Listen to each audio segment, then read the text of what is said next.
Right now we are in the back of our camper van and we are free girls because we handed over the keys to our shop yesterday to the new owner, and so now we are living in our van for a period of time, which we don't know how long it's going to be. We don't know if it's going to be 1 month or 2 months. We're going to see how we go.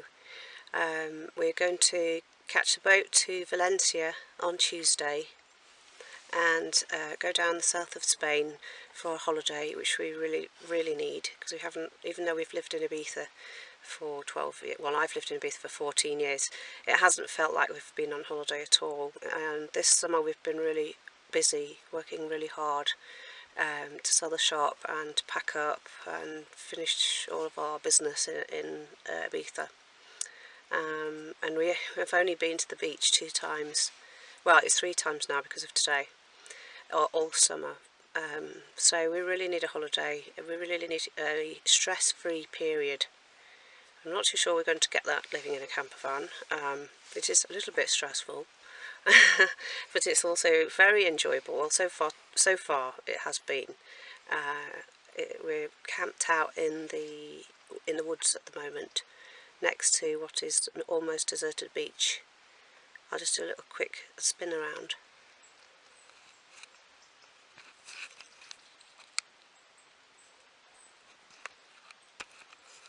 So there you go, it's really quiet. You can just hear some birds in the background and the rumbling of a Yorkshire Terrier.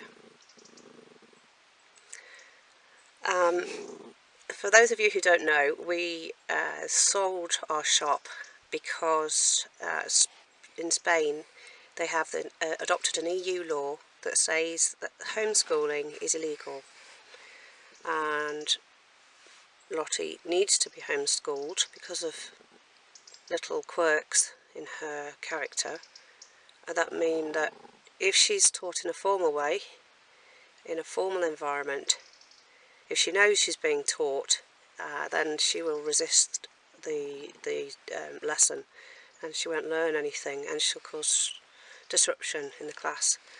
But if she is taught in a more natural way, just in kind of while living, you know, on the job type thing, then she will learn really well.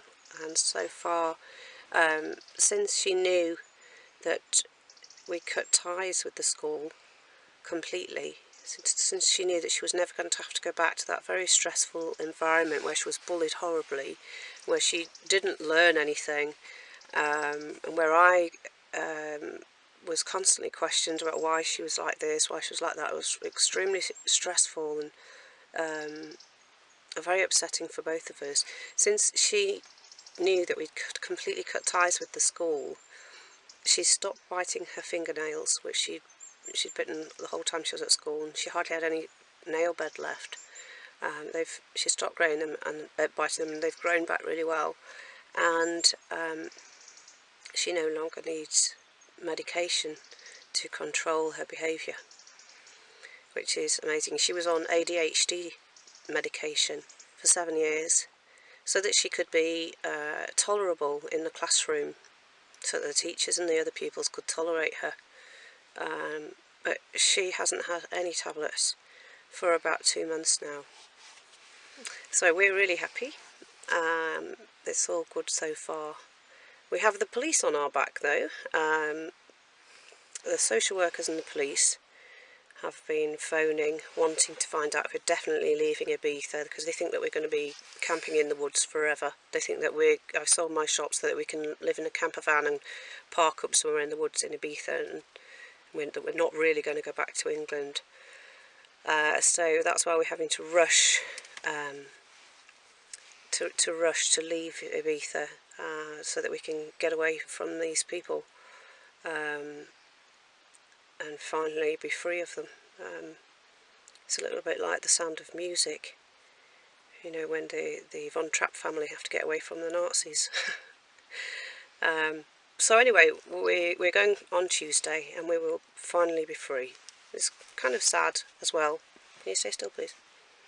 or it'll look like we're sitting on a washing machine or something. It's a little bit sad as well, because I had to sell my beautiful shop, which I loved and a lot of people loved.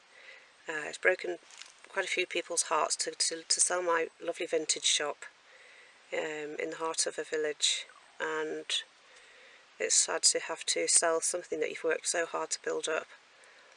But we had to do that to escape this EU law. It's also meant that we have very sadly had to put our other dog down, the big white dog. You might have seen her in a video or two. Dolly had to be put down because she couldn't move. She couldn't be moved. She was very aggressive, very dangerous. She'd bitten 3 people. In public, she was very difficult. In private, she was wonderful. So we had to put down a dog that we loved. I loved her very much, and she loved me very much. Very devoted dog. But we had to put her down because we couldn't take her with us. There's no way that she could have lived in a camper van. She was terrified of the camper van. She was terrified of getting in any vehicle, and we wouldn't have been able to get her to England, and we couldn't rehome her. Nobody wanted her, and she wouldn't have wanted to be rehomed anyway. And so we explored every option, and we came to a dead end with every one. And so, well, we really did come to a dead end with Dolly. She had to be put down. So our hearts are kind of broken, but we're hopeful. But this is the price that we've had to pay for this EU law of trying to shoehorn all children, no matter what their special needs, into the same hole, forcing them through the same tunnel, channeling them through the same educational system, so that they all turn out the same. Well, it doesn't work. People aren't the same, and you can't treat them all the same. They all have special needs. Well, they don't all have special needs, but they're all different, and they should. And not all children can be shoehorned through this tunnel comfortably. And if you try and do it, it's going to ruin them, and it's going to bring no benefit to anybody. So we've had to destroy our beautiful shop and put our beloved dog down, and that's because of EU law.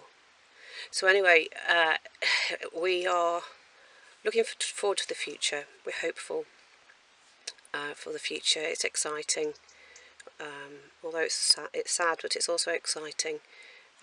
We're leaving with hope and with determination that we're going to make the best of it. We're going to move on to better things, better place, more accommodating people, and we're now going to be sleeping with windows. We're in a home with windows. We have been living in a windowless basement for 12 years, the basement of the shop. So now we've got loads of windows, and we're going to be woken up at the crack of dawn to daylight, which is going to be a novelty. So we will make videos as we travel around Spain, and let you know how we get on. Bye. Say bye. Bye.